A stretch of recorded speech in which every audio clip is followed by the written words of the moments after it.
क्या आप जानते हैं अमेरिका की कोलंबिया यूनिवर्सिटी को जब 300 साल पूरे हो गए तो वहाँ एक सर्वे किया गया जिसका मकसद था यूनिवर्सिटी के 300 साल के लंबे इतिहास में सबसे होशियार छात्र कौन है। पर क्या आपको मालूम है, जब सर्वे की लिस्ट सामने आई तो लोग दंग रह गए, क्योंकि इस लिस्ट में केवल 6 छात्रों के ही नाम थे, जिनमें एक नाम डॉक्टर भीमराव अंबेडकर का था। जी हाँ, डॉक्टर भीमराव अंबेडकर, एक ऐसा नाम जिसने कहा था, महान प्रयासों को छोड़कर जीवन में कुछ भी बहुमूल्य नहीं। बाबा साहेब के सम्मान में अमेरिका की कोलंबिया यूनिवर्सिटी के मुख्य द्वार पर उनकी ब्रॉन्ज की एक मूर्ति लगाई गई, जिसका अनावरण अमेरिका के तत्कालीन राष्ट्रपति बराक ओबामा ने किया और इस मूर्ति के नीचे लिखवाया गया, सिंबल ऑफ नॉलेज, यानी के ज्ञान का प्रतीक। ज्ञान और शिक्षा पर सदा ही जोर देने वाले अंबेडकर ज्ञान का प्रतीक बने। उन्होंने कहा था, शिक्षित बनो, संगठित रहो और संघर्ष करो। अगर ज्ञान का दूसरा नाम अंबेडकर कहा जाए तो जरा भी आश्चर्य नहीं होगा, क्योंकि डॉक्टर भीमराव अंबेडकर ने MA, PhD, बारेट लॉ सहित 32 डिग्रियां हासिल की थी, जो उन्होंने अमेरिका, लंदन, मुंबई और बर्लिन विश्वविद्यालयों से प्राप्त की।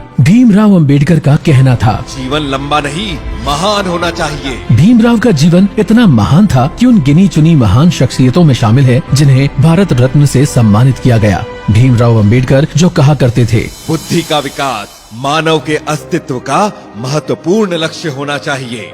इसी लक्ष्य की दिशा में भीमराव अंबेडकर के द्वारा प्रदान किए गए दिशा निर्देशों और निर्देशक सिद्धांतों के आधार पर ही दोस्तों भारतीय रिजर्व बैंक की बुनियाद रखी गई है। भीमराव अंबेडकर ने कहा था, वे इतिहास नहीं बना सकते जो इतिहास को भूल जाते हैं। संविधान पुरुष भीमराव अंबेडकर के जीवन की अनसुनी कहानी सुनने के लिए डाउनलोड पॉकेट FM और सुनिए महानायक भीमराव अंबेडकर।